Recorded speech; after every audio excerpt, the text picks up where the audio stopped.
মুখ্যমন্ত্রী আজকে ঘোষণা করলেন যে সুপ্রিম কোর্টের নির্দেশ মেনে 31শে মের মধ্যে পরীক্ষার বিজ্ঞপ্তি প্রকাশ করা হবে এবং সবাই আবেদন করবেন এরকম আবেদন জানালেন পরীক্ষা বসার জন্য এবং চাকরিহারাদের চাকরি ফেরত পাওয়ার জন্য বয়সের ছাড় পর্যন্ত দেবেন এবং সেই সঙ্গে তাদের এক্সপিরিয়েন্স অ্যাডভান্টেজ হিসাবে একটা কিছু দেওয়া যাবে সেটাও বলছে।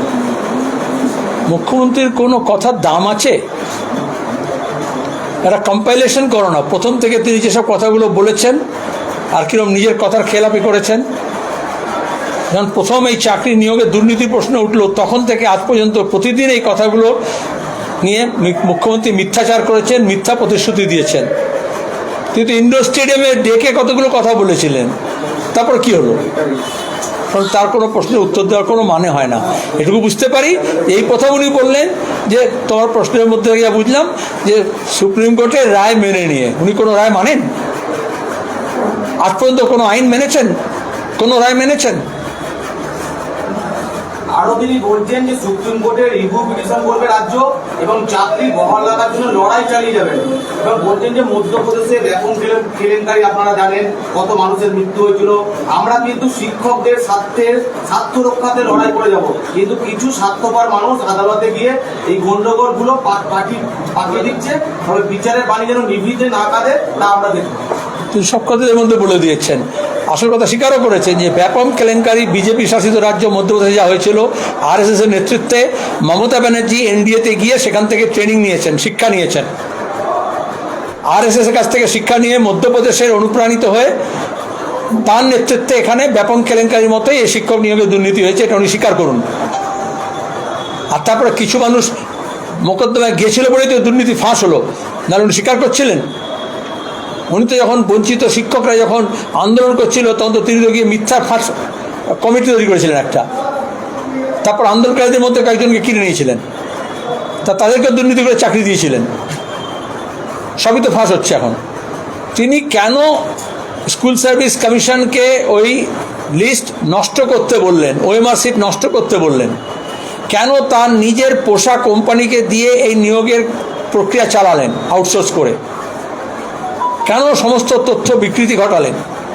কেন তৃণমূলের নেতাদেরকে ওপর থেকে নিচ পর্যন্ত বললেন যে টাকা তোলো আর 25% কালীঘাটে জমা দাও, 75% তোমাদের কাছে রাখো?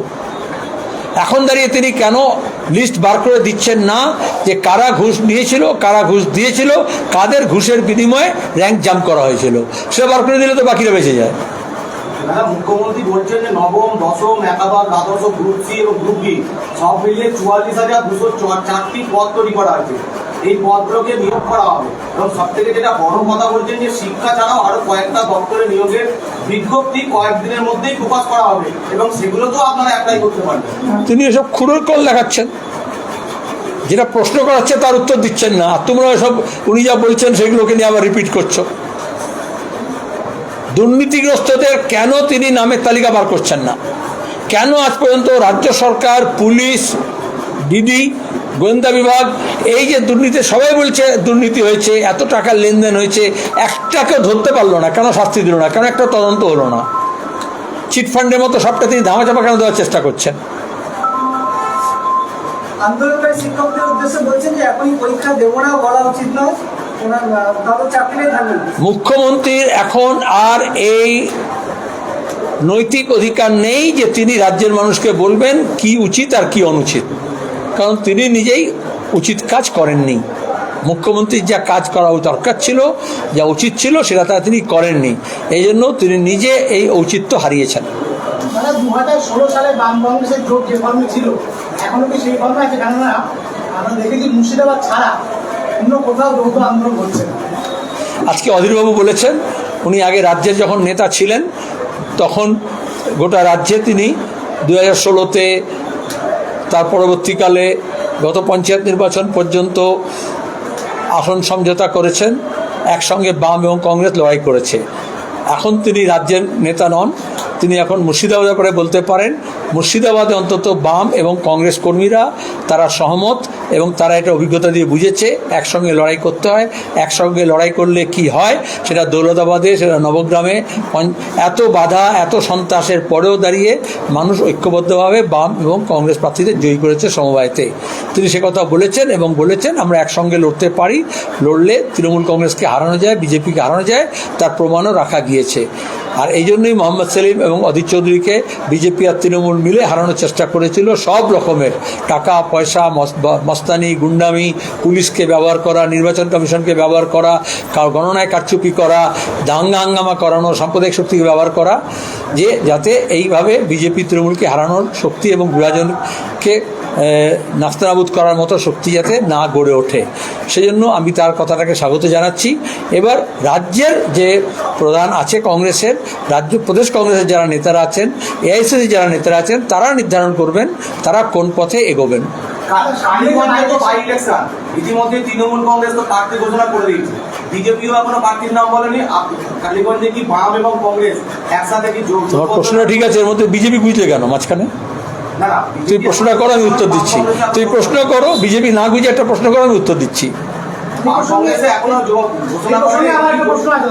হ্যাঁ বলো। সামনে বাই ইলেকশন এবং তারপরে 2026 ইলেকশন, বাম কংগ্রেসের জোট নিয়ে আপনাদের সামনে কোনো মানে একটা কোনো রূপরেখা তৈরি হয়েছে? আমাদের আগামীকাল সিপিআইএমের রাজ্য সম্পাদক মণ্ডলীর বৈঠক আছে, তারপরে আমরা বামফ্রন্ট আলোচনা করব, তারপরে আমরা কংগ্রেস দলের সঙ্গেও কথা বলবো। আমরা মনে করি পঞ্চায়েত নির্বাচনের নিরিখে, গত লোকসভা নির্বাচনের নিরিখে, আজকের রাজনীতির বাস্তবতায় কালীগঞ্জে যদি বামফ্রন্টের সিপিআইএম প্রার্থী হয় তাহলে ভালো লড়াই হবে এবং সেখানে বিজেপি তৃণমূল বিরোধী সমস্ত শক্তিকে সমর্থন করার আহ্বান জানাবো। এই জুনিয়র ডাক্তার যারা আর্থিকর আন্দোলনে ছিলেন তাদেরকে বিভিন্ন দূরে দূরে পোস্টিং করে দেওয়া হয়েছে, এটা নিয়ে একটা বিতর্ক দেখা দিয়েছে। এটা নিয়ে জুনিয়র ডাক্তার ফ্রন্ট আন্দোলনে নামছেন, আপনারা কি বলবেন? এই মুহূর্তে দাঁড়িয়ে জুনিয়র ডাক্তারের নেতারা, জুনিয়র ডাক্তার আন্দোলনের নেতারা, তারা ওখানে সেক্রেটারির সঙ্গে, স্বাস্থ্য সচিবের সঙ্গে আলোচনা করতে গিয়েছিলেন। তারপরে কিন্তু যা হয়েছে তাতে ওরা এখন অবস্থান করছেন স্বাস্থ্য ভবনের সামনে। আমরাও সবাইকে সচেতন করেছি, সতর্ক করেছি। ওখানে যা আন্দোলন সংগ্রাম হলে পুলিশকে দিয়ে, বিধাননগর থানা পুলিশকে দিয়ে, বিধাননগর কমিশনারেটকে দিয়ে যেভাবে পুলিশ জ্বালিয়ে দেওয়া হয়, মমতা ব্যানার্জি যা কুকীর্তি করেছেন এর আগে স্বাস্থ্য ভবনে, বিকাশ ভবনে এবং শিক্ষা দপ্তরে, সেজন্য আমরা সবাইকে সজাগ এবং সতর্ক থাকতে বলেছি। কিন্তু আসলে ব্যাপারটা হচ্ছে এই যে পোস্টিং হচ্ছে তার আগে কাউন্সেলিং হয়েছে, সেই কাউন্সেলিংয়ে যা কাউন্সেলিংয়ে পেয়েছিল, দেখা গেল গতকাল যে আদেশনামা বেরোলো তাতে সেই কাউন্সেলিংয়ে যে যা পেয়েছিল তার পরিবর্তে যারা আরজি করের ওই অন্যায়ের বিরুদ্ধে ইনসাফের জন্য, ন্যায়ের জন্য যারা লড়াই করলো, আন্দোলন করলো, তাদেরকে দূর দূরান্তে পাঠিয়ে দেওয়া হচ্ছে। যেভাবে শিক্ষা দপ্তরে র্যাঙ্কগুলোকে জাম্প করা হয়েছিল, এখানেও দেখা গেল স্বাস্থ্য দপ্তরে কাউন্সেলিং করে যার যেটা পাওয়ার কথা ছিল সেটাকে না মেনে তার উপরে দাঁড়িয়ে অর্ডার যেটা করা হয়েছে সেটা বেমানানো, সেটা উদ্দেশ্য প্রণোদিত এবং সেটা শাস্তি দেওয়ার মানসিকতা দিয়ে করা হয়েছে। আমরা তার বিরোধিতা করছি এবং এই আন্দোলনে সবসময় আমরা পাশে আছি, এই কথা বলছি। কালীগঞ্জ নির্বাচনে বাম এবং কংগ্রেস জোটবদ্ধ হয়ে লড়বে, মানে প্রার্থী কি একসাথে ঘোষণা করবে? আমরা আগামীকাল সিপিএমের রাজ্য সম্পাদক মণ্ডলীর বৈঠক করব, তারপরে বামফ্রন্টের মধ্যে আলোচনা করব, তারপরে কংগ্রেসের সঙ্গেও কংগ্রেসকে আহ্বান জানাবো। গত দুটো নির্বাচনে কংগ্রেসের প্রার্থী ওখানে দিয়েছিল আমাদের সমঝোতার ভিত্তিতে, কিন্তু 2016 সালে যে কংগ্রেসের প্রার্থী জিতেছিল, আমার যতটা স্মৃতিশক্তিতে আমরা ধারণ করতে পারছি, তারপরে সে দলবল নিয়ে তৃণমূলে সামিল হয়ে যায়। এখন দাঁড়িয়ে গত পঞ্চায়েত নির্বাচনের নিরিখে এবং লোকসভা নির্বাচনের নিরিখে সিপিআইএম বামফ্রন্টের তরফ থেকে কংগ্রেসের সমর্থন নিয়ে কাস্তে হাতুড়ি তারা চিহ্ন দিয়ে যদি প্রার্থী দেয় তাহলে বিজেপি তৃণমূলের বিরুদ্ধে মানানসই জুৎসই লড়াই হবে, এরকম আশা রাখি। সেজন্য আমরা কালকে আলোচনা করে সিদ্ধান্ত করব, তারপর আপনারা জানতে পারবেন। আমরা কংগ্রেসকে জানিয়েই সিপিআইএমের প্রার্থী দেব বামফ্রন্টের তরফ থেকে। এই কালীগঞ্জ বিধানসভাতে 5840 জন ভোটারের নাম নির্বাচন কমিশন বাদ দিয়েছে এবং এই যে ভোটারের পরিমাণ, এটা কিন্তু একটা বিধানসভা জেতার ক্ষেত্রে নির্ণায়ক ভূমিকা পালন করতে পারে এবং যে ভোটারগুলো বাদ গিয়েছিল তারা বেশিরভাগ তারা ছিল ভুয়ো এবং মৃত ভোটার। ভুয়ো কি মৃত নির্বাচন কমিশন বাদ দিয়েছে সেটা তো পরীক্ষা না করলে বোঝা যাবে না। তার মানে ভোটার শুধু কালীগঞ্জ কেন, গোটা রাজ্যের এবং গোটা দেশের নির্বাচন তালিকা নির্ভুল নয়, সেখানে মৃত আছে। আমরা গত 2011 থেকে বলে আসছি, মৃত তালিকাগুলো আমরা দিয়েছি, তাও বার করা হয়নি।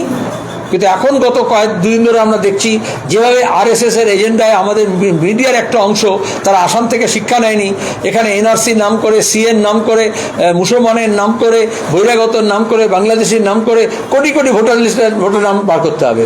মমতা ব্যানার্জি যখন আদবানির শীর্ষা ছিলেন তখন তারা 2005 এটা বলেছিলেন যে বাংলাদেশিদের নামের তালিকা আছে এখানে। এখন কেউ বলছে 2 কোটি, কেউ বলছে 3 কোটি। নির্বাচন কমিশনের দায়িত্ব হচ্ছে নির্ভুল ভোটার তালিকা প্রকাশ করা, সেখানে মৃত, ভুয়ো, ডাবল এন্ট্রি যদি থাকে সেগুলো বাদ দেওয়া।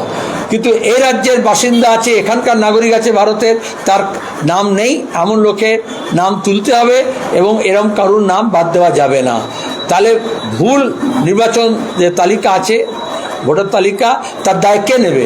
রাজ্য সরকারের দপ্তরগুলোর কর্মীদের দিয়ে নির্বাচন কমিশন এই তালিকা তৈরি করেছে, সেটা নির্ভুল করতে হবে, এই দাবি আমরা জানাচ্ছি।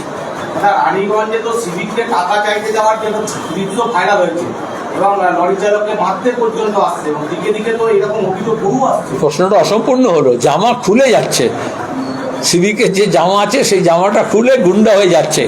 পুলিশের কে পুলিশ আর কে গুন্ডা আর কে ভলেন্টিয়ার আর কে তৃণমূল চেনা যাচ্ছে না।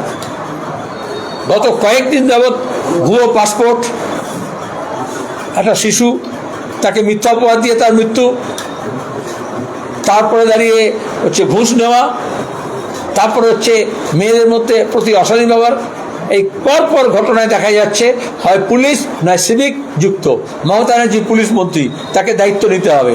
কতটা সাহস বাড়লে সিভিক টাকা দিতে চাইছে না চালক, তাকে জামা খুলে বলছে এবার আমি আর পুলিশ নই, এবার আমি সাধারণ নাগরিক, সে গুন্ডা হয়ে গেল। নির্বাচনের সময় এই ধরনের গুন্ডাদের দিয়েই মমতা ব্যানার্জি ভোট লুট করিয়েছেন, আর এখন মেয়েদের ইজ্জত লুট করাচ্ছেন, টাকা পয়সা লুট করাচ্ছেন। আর আমাদের এখানকার এটা আইন শৃঙ্খলা একটা বড় সমস্যা হয়েছে এ রাজ্যের, কারণ পুলিশ যে রক্ষক সেই ভক্ষক। পাঁশকুড়া সিভিক যখন গ্রেপ্তার হল, বুঝলেন, পাঁশকুড়া যে সিভিক ভলেন্টিয়ার যাকে নিয়ে এত সমালোচনা, বাচ্চাটা মারা গেল, আপনার গ্রেপ্তার হয় কেন? বরঞ্চ উল্টো যারা অভিযোগ করেছে, যারা প্রকাশ করেছে তাদেরকে সাহায্য করার চেষ্টা করা হচ্ছে। এ তো 21শে আইন মমতার জায়গায়। যারা অভিযোগকারী, যারা খবরটাকে ভাইরাল করে তাদের কাছে পুলিশ ছুটে যায়, অথচ যে অপরাধী তাকে এখনো ধরা হয়নি। আমরা আনিস খানের হত্যার সময় থেকে দেখছি পুলিশকে দিয়ে খুন করানো হচ্ছে, খুন করানো হচ্ছে, কিন্তু কোনো তদন্ত হচ্ছে না, কোনো অপরাধী শাস্তি পাচ্ছে না, অপরাধী ধরা পড়ছে না। এটাই হচ্ছে মমতা ব্যানার্জির আজব আইন কানুন। বারবার সন্ত্রাসী হানায় মানুষজন মারা যাচ্ছেন, তাহলে কি দেশের গোয়েন্দা বিভাগ ফেল? শুধু গোয়েন্দা বিভাগ কেন, মানুষকে নিরাপত্তা দেওয়ার দায়িত্ব সরকারের। জম্মু কাশ্মীরে আইন শৃঙ্খলা যেহেতু রাজ্যের হাতে, 370 ধারা বাতিল করে রাজ্যকে ভেঙে কেন্দ্রশাসিত অঞ্চল করে বিজেপি কেন্দ্র সরকার নিজের হাতে নিয়েছে আইনি ব্যবস্থা, পুলিশ ব্যবস্থা। তারপরে দাঁড়িয়ে দেখা গেল আমাদের দেশের মধ্যে ঢুকে পাক মদতপুষ্ট সন্ত্রাসবাদী সীমানা অতিক্রম করে ভেতরে ঢুকে মেরেছে, বা এখন ধরা পড়েনি। যেমন ঢুকেছে তেমন নাকি বেরিয়ে চলে গেছে। তাহলে দায়িত্ব তো নিতে হবে কাউকে, অ্যাকাউন্টেবিলিটি। মোদী সরকার যখন এসেছিল 2014 সালে 15 আগস্ট তিনি বলেছিলেন এই সরকার ট্রান্সপারেন্সি অ্যান্ড অ্যাকাউন্টেবিলিটি বিশ্বাস করে। তাহলে কোথায় স্বচ্ছতা আর কোথায় অ্যাকাউন্টেবিলিটি, দায়বদ্ধতা? কাউকে তো দায় স্বীকার করতে হবে। সংসদে বিশেষ অধিবেশনের দাবি জানিয়ে প্রধানমন্ত্রীকে চিঠি দিয়েছে তৃণমূল কংগ্রেস। এখন তৃণমূল বলে দিয়ে জানলে আমরা প্রথম দিন থেকে দাবি করছি, তখন জানতে পারছো না কেন? একটু দৃষ্টিটা প্রসারিত করো। দাদা, আজকে আপনার এখানে আসা এবং জেলা কমিটির যে বৈঠক, মানে সেখান থেকে কি আমাদের কিছু বলার মতো ব্যাপার আছে? মানে আগামী দিনে আমি তো তোমাদের বললাম আমাদের দেশের প্রধানমন্ত্রী মুখ্যমন্ত্রী কোনো প্রশ্ন নেয় না সাংবাদিকের কাছ থেকে। এই জন্য আমি বসে আমরা বললাম তোমাদের যা প্রশ্ন আছে তোমরা করো। আমরা এইসব প্রশ্ন নিয়ে আলোচনা করেছি। আমাদের পার্টি কংগ্রেস, আমাদের রাজ্য কনফারেন্স হয়েছে, সুতরাং অল ইন্ডিয়া এবং রাজ্যের যে সম্মেলন হয়েছে, আমাদের নিয়ম হচ্ছে সেই সম্মেলনের যে সিদ্ধান্ত সেগুলোকে ব্যাখ্যা করা, সেগুলোকে রিপোর্ট করা, ওপর থেকে নিচ পর্যন্ত গোটা পার্টিকে রাজনৈতিক মতাদর্শে দীক্ষিত করা এবং বর্তমান রাজনৈতিক পরিস্থিতির ব্যাপারে ওয়াকিবহাল করা এবং আমাদের যে করণীয় কাজ, আসল যে কর্মসূচি, সেই ব্যাপারে সবাইকে জানান দেওয়া। সে কাজই আমরা করেছি। আমাদের এখানকার পার্টির যারা নেতৃস্থানীয় কর্মী, জেলা কমিটি, এরিয়া কমিটির সদস্য, যারা শাখা সম্পাদক, তাদের সবাইকে নিয়ে সাধারণ সভা হয়েছে। সেখানে আমি এবং কমরেড সৈয়দ হোসেন আমরা বলেছি যাতে পার্টির মধ্যে একটা একমুখীনতা আসে এবং আজকে দাঁড়িয়ে এই যে স্বৈরতান্ত্রিক মর্মান্তিক যে প্রবণতা বাড়ছে, যে নয়া ফাঁসিবাদী যে সমস্ত আক্রমণ আমাদের দেশে সরকারের আক্রমণের মধ্যে যে তার যে চারিত্রিক বৈশিষ্ট্য ফুটে উঠছে এবং তার উপর দাঁড়িয়ে যেভাবে গণতন্ত্রের নিধন হচ্ছে, যেভাবে নয়া উদারবাদী অর্থনীতির দাপটে আমাদের বেকারিদের জ্বালা বাড়ছে, বেকারের যেভাবে কর্মসংস্থানে কাজ পাওয়ার সুযোগ কমে যাচ্ছে, যেভাবে পরিযায়ী শ্রমিক যারা যাচ্ছে তাদেরকে অন্যান্য রাজ্যে ভাষার নাম করে, ধর্মের নাম করে এই বাংলার মানুষকে আক্রমণ করা হচ্ছে, অত্যাচার করা হচ্ছে, যেভাবে তপশিলি জাতি দলিতদের উপরে আক্রমণ করা হচ্ছে, আদিবাসীদের উপর আক্রমণ করা হচ্ছে, মহিলাদের উপর আক্রমণ করা হচ্ছে, সংখ্যালঘুদের আক্রমণ করা হচ্ছে, যেভাবে শ্রম কোড নিয়ে এসে শ্রমজীবী মানুষের উপর আক্রমণ করা হচ্ছে, যেভাবে কৃষক এবং কৃষি তাদের যে প্রতিশ্রুতি দিয়েছিল সরকার সেগুলোকে মানা হয়নি, কৃষকদের তার ন্যায্য দাম পাচ্ছে না, লাভজনক দাম পাচ্ছে না, তার ফসলের মিনিমাম সাপোর্ট প্রাইস ইমপ্লিমেন্ট করা হয়নি, উল্টে মজুরি পাচ্ছে না মজুররা। এই সমস্ত প্রশ্ন নিয়ে আমরা আলোচনা করেছি এবং সেখানে আন্দোলন সংগ্রাম যা হচ্ছে তার পর্যালোচনা করেছি এবং আগামী দিনে আরও আন্দোলনকে তীব্র করব তার কথা বলা হয়েছে। যেভাবে হাইওয়ের নাম করে জমি অধিগ্রহণ করা হচ্ছে, সেখানে কৃষকরা যেভাবে ঐক্যবদ্ধ হয়ে ঐক্যমঞ্চ তৈরি করে যেভাবে লড়াই করছেন তার প্রতি আমরা সংহতি জানিয়েছি এবং শুধু খণ্ডঘোষ নয়, আশেপাশে যেই ব্লকে সরকার এরকম তৃণমূল কংগ্রেস আমাদের দেশের আইনকে বৃদ্ধাঙ্গুষ্ঠ দেখিয়ে তারা যদি জমি অধিগ্রহণ করে, বিকল্প ব্যবস্থা না করে, উপযুক্ত ক্ষতিপূরণ না দিয়ে, তাহলে আমাদের কৃষকদের এই লড়াইয়ের পাশে আমরা আছি, এই কথা বলেছি, সপ্তাহ করে দিচ্ছি।